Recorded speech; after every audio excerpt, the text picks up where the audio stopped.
자, 미국 대선 어제부터 꽤 오래 기다렸습니다만 속 시원한 결과가 아직 확정되지 않고 있습니다. 물론 바이든이 좀 우세하고 또 본인이 직접 사실상의 승리를 선언하는 기자회견까지 하긴 했습니다만 여전히 복잡하고 치열한 변수가 남아 있는데요. 워싱턴 취재기자부터 연결해 보겠습니다. 김나나 기자, 양측이 지금까지 확보한 선거인단 수를 보면 어느 쪽 하나 확실한 우위는 아직 아닌 것 같아요. 네, 하지만 바이든의 미시건주 승리가 조금 전에 확실시되면서 이제는 바이든 후보가 253명, 트럼프 대통령이 213명을 확보하고 있습니다. 당선을 확정짓는 이른바 270명 확보까지는 아직 변수가 있어서 지켜봐야 할 것 같습니다. 자, 다급해진 트럼프는 벌써부터 재검표뿐만 아니라 일부 지역에 대해서는 개표 중단 얘기까지 꺼내고 있어요. 네, 그렇습니다. 트럼프 대통령은 펜실베니아나 위스콘신 같은 핵심 경합주 개표에 대해서 개표 중단 소송을 잇따라 언급하고 있습니다. 펜실베니아에서도 개표 중단 소송을 내겠다고 했는데요. 위스콘신 지역의 경우에는 일부 카운티 결과에 심각한 부정행위가 있다는 보고가 있다고도 했습니다. 또 미시건주에 대해서도 개표 중단 소송을 제기하겠다고 했습니다. 자, 바이든이 사실상 승리 선언을 한 것도 예측했던 대로 이 북부 러스트벨트 3개 주, 이 최대 승부처를 가져갔기 때문인 거죠.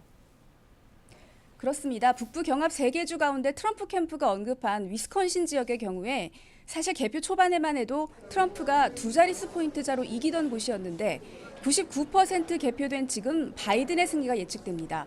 이 미시간도 내내 앞서던 트럼프를 바이든이 따라잡은 건데요. 결국 북부 경합 3곳 중 2곳을 바이든이 역전한 것입니다. 펜실베니아주는 트럼프가 앞서지만 그 격차는 빠르게 좁아지고 있습니다.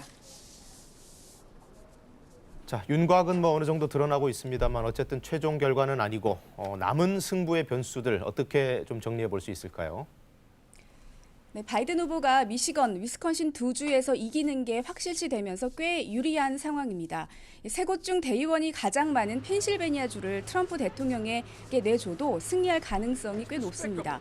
트럼프 대통령은 애리조나를 내주는 바람에 펜실베니아에 이기고 나머지 두 주 가운데 하나를 더 이겨야 당선 가능성이 있었는데요.